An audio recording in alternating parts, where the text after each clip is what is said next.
Haunted lake. रानी एक मछुआरों के परिवार से थी, पर अपने पिता के गायब होने के बाद घर की सारी जिम्मेदारी अब 13 साल की रानी पर आ गई थी। एक दिन उसके पिता मछली पकड़ने गए, पर कभी वापस ही नहीं आए। गांव वालों ने उन्हें बहुत ढूंढा, पर वो कहीं नहीं मिले। रानी को भी अपने पिता का ऐसे सब कुछ छोड़कर जाना बहुत अजीब लगा। उसे उन पर गुस्सा भी आता था, पर उसे अपने परिवार का पेट पालना था। माँ ज्यादातर बीमार रहती थी, इसलिए उसी को सब कुछ करना पड़ता था।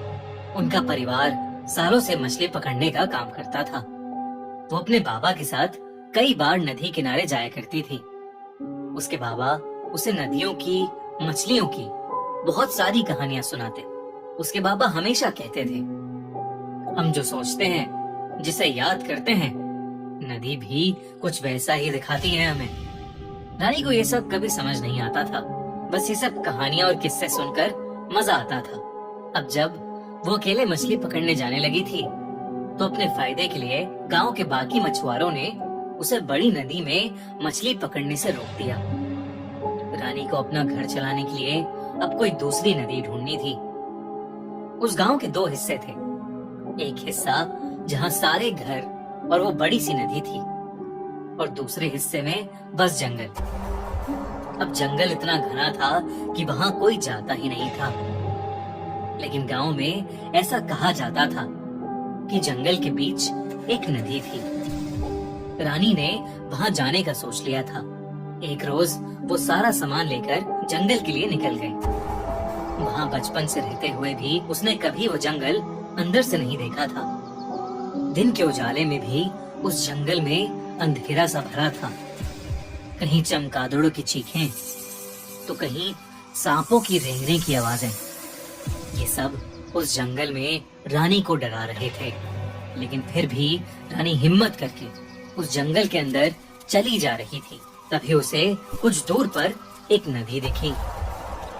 वो उस नदी के पास जाकर उससे पानी पीने लगी।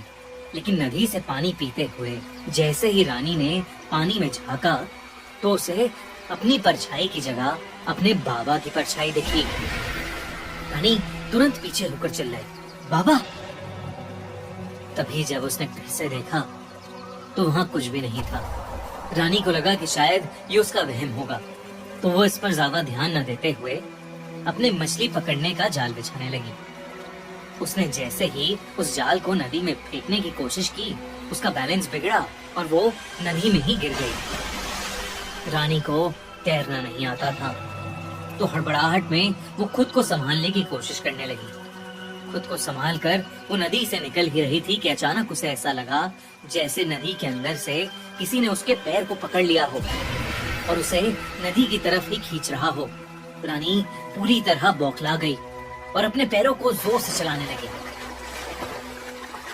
उसका पैर तो छूट गया, लेकिन जब उसने पीछे देखा तो वहां कोई भी नहीं था। उसे अब और अजीब लगने लगा था। वो वहां किसी इंसान के आसपास होने का एहसास कर पा रही थी। इससे पहले कि उसे कुछ समझ आता, उसे नदी में कुछ उसकी तरफ आता हुआ दिखाई दिया। एक लाल कपड़ा उसी की तरफ बहता हुआ आ रहा था। वो लाल कपड़ा जैसे ही किनारे पर आया, रानी के पैरों तले जमीन ही खिसक गई। वो लाल कपड़ा ठीक उसी गमछे की तरह था जो उसके बाबा अपने गले में पहना करते थे। रानी को कुछ भी समझ नहीं आ रहा था, आखिर उसके बाबा का गमछा उस नदी में कैसे आया था। रानी ने खुद को समझाया कि वो लाल कपड़ा किसी का भी हो सकता था, और वो खड़े होकर फिर से जाल बिछाने लगी। रानी मछलियों का चारा लेने के लिए पीछे रख के अपने सामान के पास गई। जब उसने अपने सामान का थैला खोला, तो उसके बीच उसे अपने बाबा की एक फोटो दिखी। चौंकाने वाली बात ये थी कि उस फोटो को वो खुद नहीं लाई थी, और तो और उस फोटो में किसी ने उसके बाबा की आंखों को बुरी तरह खरोचा हुआ था। रानी ने सब काम वहीं छोड़कर वहां से निकलने का सोचा। उसे यकीन हो गया था कि उस जगह में कुछ तो गलत था।